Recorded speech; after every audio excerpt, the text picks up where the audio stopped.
क्यों 95% ऑस्ट्रेलिया पूरा खाली पड़ा हुआ है। यह है ऑस्ट्रेलिया, दुनिया की 6th लार्जेस्ट कंट्री। ये इतना विशाल है कि इसमें इंडिया जैसे 2 बड़े देश समा जाएंगे। लेकिन आज के तारीख में 95% ऑस्ट्रेलिया पूरी तरीके से वीरान यानी खाली पड़ा हुआ है।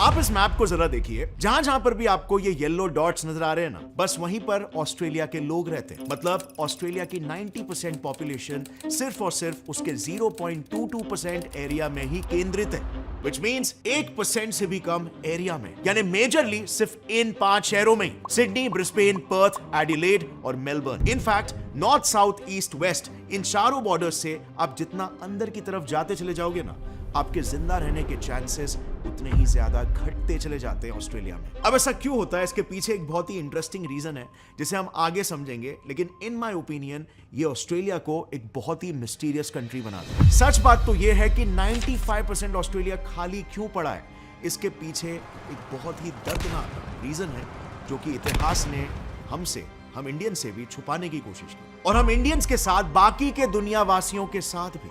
देखो, हम सब जानते हैं कि ऑस्ट्रेलिया में ओरिजिनली जो लोग रहा करते थे वो एबोरिजिनीज थे, एबोरिजिनल्स ओरिजिन के। लेकिन आज अगर आप देखोगे तो पूरे के पूरे ऑस्ट्रेलिया में ऑलमोस्ट सिर्फ वाइट्स ही रहते हैं। सो आखिर इन एबोरिजिनल्स के साथ ऐसा क्या हुआ? वेल, हम सब ने ये जरूर सुना होगा कि ब्रिटिशर्स ने इंडियंस का क्या हाल किया था, कैसे ब्रिटिश रूल में लाखों इंडियंस मारे गए थे, उन्हें टॉर्चर किया गया, एक्सप्लॉइट किया गया। लेकिन हमें यह कभी नहीं पढ़ाया गया कि यही सो कॉल्ड सिविलाइज्ड ब्रिटिशर्स ने एबोरिजिनल्स का क्या हाल किया, किस लेवल पर एबोरिजिनीज का जेनोसाइड करवाया गया, मास परसिक्यूशन करवाया गया। यह ऑस्ट्रेलियन हिस्ट्री का एक काफी डार्क फेज था जो कहीं ना कहीं दुनिया से एक तरह से छुपाया गया। लेकिन इसे समझने के लिए हमें इस कहानी की शुरुआत सन 1606 से करनी होगी, जब ऑस्ट्रेलिया पहली बार डिस्कवर हुआ था। सो जैसे हमने जाना था, ऑस्ट्रेलिया के ओरिजिनल इनहैबिटेंट्स एबोरिजिनल्स और टॉरस स्ट्रेट आइलैंडर्स थे। कॉलोनाइजर्स के ऑस्ट्रेलिया की खोज करने से पहले ये जंगलों में रहा करते थे, वहीं पर शिकार करके खाना पीना खाया करते थे, दवा और हथियारों का भी इंतजाम वहीं से किया करते थे। इनके कल्चर की एक यूनिक बात थी कि अपने जमीन को पैसे के दम पर नहीं तोलते थे, यानी ये खुद को अपने जमीन का मालिक नहीं मानते थे, और इसीलिए इनके कल्चर में लैंड फेंसिंग का कोई कॉन्सेप्ट ही नहीं था। वहीं पर दूसरी तरफ 17वीं सेंचुरी वो दौर था जब पूरे दुनिया में यूरोपियंस ट्रेडिंग के नाम पर न्यू लैंड रिसोर्सेज को एक्सप्लॉइट करने के लिए एक्सप्लोरेशंस कर रहे थे, और इसी दौरान इसी मकसद के लिए इंडिया, अफ्रीका और यूएसए की भी खोज हुई थी। इसी बीच 26 जनवरी 1788 को कुछ ब्रिटिशर्स बॉटनी बे, जो एरिया मॉडर्न डे सिडनी में है, वहां पर लैंड किए, और जैसे ही उन्हें ऑस्ट्रेलिया के इस कल्चर के बारे में मालूम पड़ा कि यहां पर कोई भी अपना लैंड ओन नहीं करता, उन्हें इस जमीन में एक बहुत अच्छी अपॉर्चुनिटी दिखी। इनफैक्ट उन्होंने अपने इस न्यूली डिस्कवर्ड लैंड को एक नया नाम भी दे दिया, टेरा नोलियस, यानी कि एक ऐसा लैंड जिसका कोई राजा नहीं है। अब इनिशियली ऑस्ट्रेलिया के लोगों ने भी ब्रिटिशर्स का काफी फ्रेंडली वेलकम किया, पर ये अकेले बिल्कुल भी नहीं थे। ये अपने साथ अपने देश के क्रिमिनल्स, यानी कि चोर, डकैत, खूनी और बलात्कारियों को लेकर आए थे, और उनका फंडामेंटल मकसद बस यही था, ऑस्ट्रेलिया को ब्रिटेन की एक पीनल कॉलोनी बनाना। पीनल कॉलोनी बेसिकली एक ऐसी जगह होती है जहां पर सरकार अपराधियों को सजा के तौर पर भेजती है और वहां पर उनसे मजदूरी वगैरह कराती है। जैसे फॉर एग्जांपल इंडिया में ब्रिटिशर्स ने काला पानी बनाया था।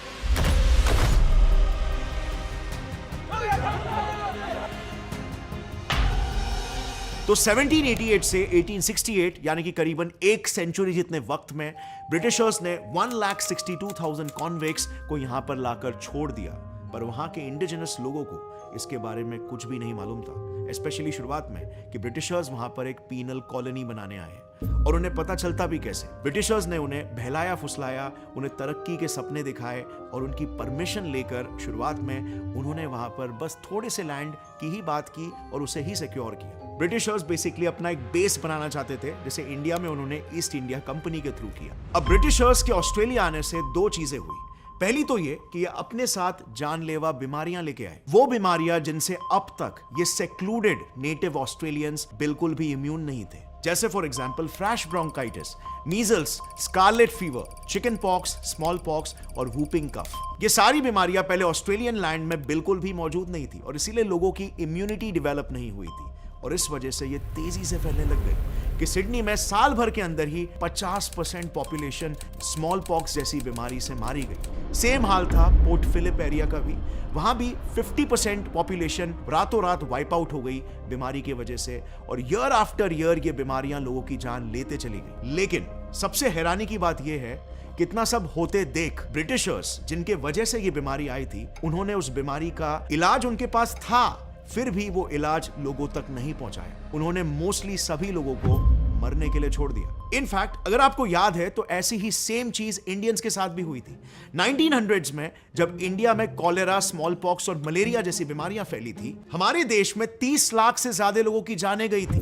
ब्रिटिशर्स को इन बीमारियों का इलाज, वैक्सीन तक मिल चुका था, लेकिन उन्होंने एक बार भी इंडियंस का इलाज नहीं किया और उन्हें बस मरने के लिए छोड़ दिया। और बस यही हाल सेम ऑस्ट्रेलियन इंडिजिनस लोगों के साथ भी हुआ। दूसरी चीज, जैसे मैंने बताया था, शुरुआत में तो ब्रिटिशर्स ने सिर्फ थोड़ा सा ही लैंड लिया था, लेकिन फिर धीरे धीरे ऑस्ट्रेलिया की जमीनें हड़पने के लिए इन्होंने फेंसिंग करना शुरू कर दिया। बस कुछ ही समय में ये लोग करन डे, होबार्ट, मेलबर्न और ब्रिस्बेन में फैल गए। और जैसे जैसे फेंसिंग बढ़ी, ऑस्ट्रेलिया के इंडिजिनस लोगों के विल से होने वाले काम अब उन पर फोर्सफुली थोपे जाने लगे। जिन एरियाज में अंग्रेजों ने फेंसिंग की थी, वहां पर ऑस्ट्रेलियंस के शिकार करने, वहां का साफ पानी इस्तेमाल करने और वहां से खाने की चीजें लेने पर पाबंदी लगा दी गई। यूं समझ लो बस कुछ ही सालों में वहां के लोगों पर अंग्रेजों ने राज करना शुरू कर दिया था। वो ऑस्ट्रेलियंस की जमीनों पर उन्हीं से खेतों में जबरदस्ती मजदूरी करवाने लगे और उनके लाचार बीवी और बच्चों का रेप किया करते। हद तो तब पार हो गई जब इन्होंने प्रेग्नेंट औरतों से तक काम करवाना शुरू कर दिया था। वो उन्हें जबरदस्ती गहरे समुद्र में भेजा करते और उनसे मोतियां चुनवाते थे। इन्हें ना उन औरतों की परवाह थी और ना ही उनके होने वाले बच्चों की। धीरे धीरे ये अत्याचार इतना बढ़ गया कि 1795 में ऑस्ट्रेलिया के लोगों ने बगावत कर दी। इनके बीच एक जंग शुरू हो गया जो आने वाले 100 सालों तक चलता रहा। इसके बीच में कई छोटे बड़े वॉर्स भी लड़े गए। अब यूं तो सभी जंगें हमेशा तबाही लाने के लिए ही जानी जाती है, पर ऑस्ट्रेलिया की इस लंबी वॉर ने ऐसी तबाही मचाई कि वहां की 90% पॉपुलेशन एक झटके में खत्म हो गई। यस, 3 से 7.5 लाख की पॉपुलेशन साल 1900 आने तक सिर्फ और सिर्फ 30,000 से 75,000 तक ही बाकी रह गई थी, क्योंकि लाखों की तादाद में वहां के नेटिव ऑस्ट्रेलियंस मारे जा रहे थे। और ये पॉपुलेशन ड्रॉप सिर्फ ऑस्ट्रेलिया के इंडिजिनस लोगों का ही था। एक्चुअली में ऑस्ट्रेलिया की खोज के बाद से ही, यानी पिछले 3 सेंचुरीज में, वहां पर ट्रेड करने के लिए कई और देशों के लोग आए, जैसे जर्मन्स, चाइनीज और इवन जापानीज भी। और इन सब के इनफ्लक्स की वजह से वहां का पॉपुलेशन 50 लाख तो था, लेकिन बस उस पॉपुलेशन में से इंडिजिनस ऑस्ट्रेलियंस ऑलमोस्ट 90% खत्म हो चुके थे। पर अंग्रेज यहां पर भी नहीं रुके। उन्होंने जल्दी इस रही सही पॉपुलेशन को भी खत्म करने का रास्ता ढूंढ निकाला, और वो तरकीब थी वर्ल्ड वॉर में इन्हें भेजना, जिसमें ब्रिटिशर्स ने ऑस्ट्रेलिया के लोगों को और अपने देश से लाए हुए कन्विक्ट्स और उनके परिवारों को ढकेल दिया। 1914 वर्ल्ड वॉर 1 में ब्रिटिशर्स ने हर 5 में से एक इंसान को यूरोप लड़ने के लिए भेजा। ऑस्ट्रेलिया की एक reputed website Australia war memorial का डेटा ये बताता है कि इस वॉर में ब्रिटिशर्स ने 18 से 44 इयर्स के बीच के 4,16,809 आदमियों को जंग के लिए भेजा, लेकिन इसमें से 40% आदमी वापस नहीं लौटे। सो ऑस्ट्रेलिया की मेल पॉपुलेशन ऑलरेडी डिक्लाइन पर थी। कितने में 1942 में एक बार फिर से इनका इन्वॉल्वमेंट स्टार्ट हो गया वर्ल्ड वॉर 2 में भी। इस जंग में भी क्योंकि ऑस्ट्रेलिया ब्रिटेन की ही एक कॉलोनी बन गई थी और ब्रिटेन के साइड से लड़ रही थी, तो अगेन काफी सारे ऑस्ट्रेलियंस यहाँ पर भी मारे गए। ऑस्ट्रेलिया पर इवन काफी सारे एयर अटैक्स भी हुए। इनफैक्ट 1942 से 43 के बीच में तो जापान ने ऑस्ट्रेलिया के नॉर्दर्न पार्ट्स में 90+ अटैक्स किए थे। सो बेसिकली दोनों भी वॉर्स में वहां की पॉपुलेशन इफेक्ट तो हुई, लेकिन स्पेशली मेल पॉपुलेशन काफी ज्यादा डिक्लाइन हुई। और फिर इन सभी हिस्टोरिकल जंगों के अलावा ऑस्ट्रेलिया की आबादी को कंट्रोल करने में एक पॉलिसी का भी बहुत बड़ा हाथ है। जैसे मैंने पहले बताया था, ब्रिटिशर्स ऑस्ट्रेलिया में आए ही थे उस पर कब्जा करने के लिए, उसे दूसरा ब्रिटेन बनाने के लिए, और इसीलिए उन्होंने एक इमिग्रेशन रेस्ट्रिक्शन एक्ट 1901 लाया। इस एक्ट को व्हाइट ऑस्ट्रेलियन पॉलिसी भी कहते हैं, और इस एक्ट का मेन एम यही था कि ऑस्ट्रेलिया में जो भी नॉन व्हाइट्स हैं, बेसिकली जैसे एशियन इमिग्रेंट्स हो गए या फिर नेटिव ऑस्ट्रेलियंस हो गए, उन पर रोक लगाया जा सके और सिर्फ ब्रिटिशर्स वहां पर रूल करें। सो अब इसके बाद व्हाइट्स को छोड़कर किसी भी और एथनिसिटी के ग्रोथ रेट में एक लगाम लग गया, और ये भी एक रीजन है जिस वजह से हम वहां पे देखते हैं कि मोस्ट ऑफ द पॉपुलेशन वहां पर ऑस्ट्रेलियन व्हाइट्स है। सो अब तक हमने जो भी जाना उसे एकदम शॉर्ट में समझे तो ब्रिटिशर्स के आने से 2 चीजें हुई। एक, बीमारी फैली और लोग मरने लगे बड़ी तादाद में। दूसरा, 100 साल लंबे इंटरनल कॉन्फ्लिक्ट की वजह से ऑस्ट्रेलिया की 90% इंडिजिनस पॉपुलेशन खत्म हो गई। And the next, world war 1 और वर्ल्ड वॉर 2 ने उनके मेल पॉपुलेशन पर काफी बड़ा इंपैक्ट छोड़ा। And last and final blow था इमिग्रेशन एक्ट का, जिसने माइग्रेंट्स की वजह से बढ़ रही ऑस्ट्रेलियन पॉपुलेशन को भी एकदम से रोक दिया। करंट सिचुएशन ऑस्ट्रेलिया की ये है कि आज वहां पे 2.6 करोड़ लोग रहते हैं, लेकिन इसमें नेटिव ऑस्ट्रेलियंस की आबादी सिर्फ 3.8% है। मतलब सिर्फ और सिर्फ 10 लाख नेटिव ऑस्ट्रेलियंस आज इस वक्त ऑस्ट्रेलिया में रह रहे हैं। ये आबादी तो इंडिया के एक एवरेज टाउन की आबादी से भी कम है। सो अब तक हमने इतिहास पढ़ के ये समझ लिया कि कैसे ऑस्ट्रेलिया बनने से पहले ही 90% उसकी पॉपुलेशन वहीं पर खत्म हो गई थी। पर अब क्वेश्चन ये आता है कि आज पॉपुलेशन वापस से बढ़ने के बावजूद 95% जितना ऑस्ट्रेलिया क्यों खाली पड़ा हुआ है? आखिर क्यों ऑस्ट्रेलिया की मेजॉरिटी पॉपुलेशन सिर्फ इन 5 सिटीज में ही कॉन्सेंट्रेटेड है? तो इसके पीछे एक दूसरा बड़ा रीजन है, उसका ज्योग्राफिकल लोकेशन, जो हर साल उस देश में ऐसा कहर बरसाता है कि वहां पर सर्वाइवल काफी मुश्किल हो जाता है। अब सबसे पहले ना ऑस्ट्रेलिया की बहुत ही यूनिक ज्योग्राफी को समझते हैं। अगर आप मैप को ध्यान से देखोगे तो ऑस्ट्रेलिया 3 मेजर लैंड फॉर्म्स में बटा हुआ है। पहला, वेस्टर्न प्लेट्यू, मतलब इस पूरे 2/3 एरिया में सिर्फ डेजर्ट है और इसीलिए यहां पर इंसानों का रहना पॉसिबल ही नहीं है। दूसरा, सेंटर लोलैंड्स, ये पूरा येलो पार्ट लोलैंड तो है, लेकिन यहां की नदियों में तक नमकीन खारा पानी है, जो एग्रीकल्चर और इंसानों के लिए बिल्कुल भी सूटेबल नहीं है। और तीसरा, ईस्टर्न हाईलैंड, इस ग्रीन पार्ट में केप यॉर्क पेनिनसुला से बे स्ट्रेट आइलैंड तक पहाड़ी पहाड़ है, जंगल है, यानी यहां पर मेजरली सिर्फ लैंड एरिया है जहां उपजाऊ जमीन भी है और पीने के लिए सूटेबल पानी भी है। पर लोगों के लिए यहां पर भी रहना ऑस्ट्रेलिया की लोकेशन और उसके क्लाइमेटिक कंडीशंस की वजह से मुश्किल होते जा रहा है, क्योंकि ऑस्ट्रेलिया में 3 एक्सट्रीम वेदर कंडीशंस होते हैं। पहला डेजर्ट, फिर फ्लड्स और लास्टली ऑस्ट्रेलिया काफी ज्यादा साइक्लोन प्रोन भी है। पर आखिर ऐसा क्यों? चलो देखते हैं।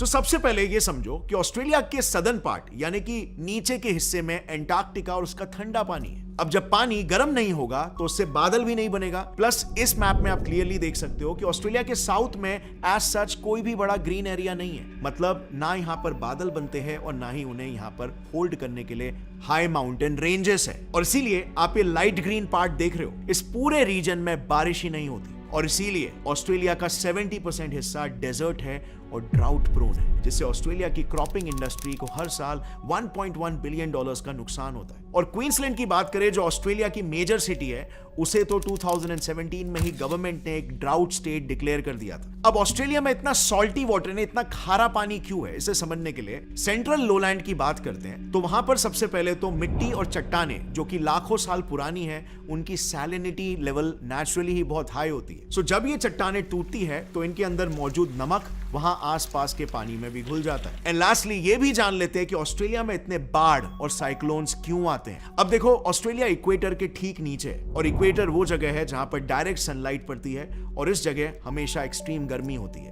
अब हमारी पृथ्वी वेस्ट टू ईस्ट रोटेट करती है, जिसकी वजह से उसके ऑपोजिट दिशा में बहुत ही तेज ट्रेड विंड्स बहते हैं from east to west. Now in दोनों भी कंडीशंस की वजह से पैसिफिक ओशन का गर्म पानी हवाओं के साथ बहते हुए ऑस्ट्रेलिया के ईस्ट में आते जाता है और ऑस्ट्रेलिया में बादल फॉर्म होते हैं। प्लस यहां पर ग्रेट डिवाइडिंग माउंटेन रेंज है, जो क्लाउड्स को आगे नहीं बढ़ने देते, यहीं पर ब्लॉक कर देते हैं और इस वजह से ऑस्ट्रेलिया के इस हिस्से में बारिश होती है और ग्रीन एरिया बनता है। बट ये तो हुआ ऑस्ट्रेलिया की बारिश का सिनेरियो नंबर 1। सिनेरियो नंबर 2 में पैसिफिक ओशन से बहकर आ रहा गर्म पानी ईस्ट में आकर बहुत ज्यादा मात्रा में पाइल अप होने लग जाता है और इस गर्म पानी के नीचे जो ठंडा पानी है वो रश करने लगता है अमेरिका की तरफ, जिससे एक स्टार्क कॉन्ट्रास्ट क्रिएट हो जाता है, जिसका नतीजा इस वेरिएशन की वजह से ट्रेड विंड्स और भी ज्यादा तेज हो जाते हैं। यानी कि अब सिचुएशन को समझो, ईस्टर्न ऑस्ट्रेलिया में बादल तो बन रहे थे, पहाड़ उन्हें आगे जाने से भी रोक रहे थे, पर इसमें एक और एक चीज अब आ गई,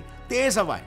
और बस इन्हीं वजहों की वजह से ऑस्ट्रेलिया में फ्लड लाइक कंडीशंस हो जाते हैं, जो एक्सट्रीम में पहुंचकर साइक्लोन्स को भी जन्म दे देते हैं। In fact it's not very uncommon over there. Australia को हर साल 2 से 3 साइक्लोन सर्वाइव करने पड़ते ही हैं, जिनमें काफी डिस्ट्रक्शन होता है। So to sum it all up, Australia की हिस्ट्री से ही उसकी पॉपुलेशन ग्रो नहीं कर पाई।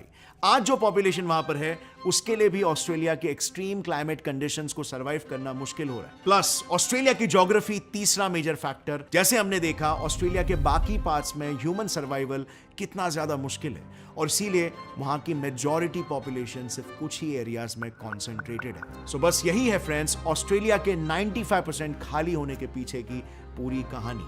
अगर आपको ये वीडियो पसंद आया तो आई एम वेरी श्योर आपको ये वीडियो भी जरूर पसंद आएगा, जिसमें मैंने एक्सप्लेन किया है कि 99.7% मंगोलिया आखिर पूरी तरीके से खाली क्यों है। 99.7% Mongolia, can you imagine that? Mongolia की हिस्ट्री भी ना बहुत ही फैसिनेटिंग है। यहां पर सिर्फ और सिर्फ एक धर्म की वजह से, बुद्धिज्म की वजह से उनकी आधी से ज्यादा पॉपुलेशन खत्म हो गई थी। क्या आपको पता है कैसे? वेल, आप यहां पर क्लिक करके उस वीडियो को देख सकते हो। सी यू नेक्स्ट टाइम, तब तक के लिए टेक केयर, जय हिंद।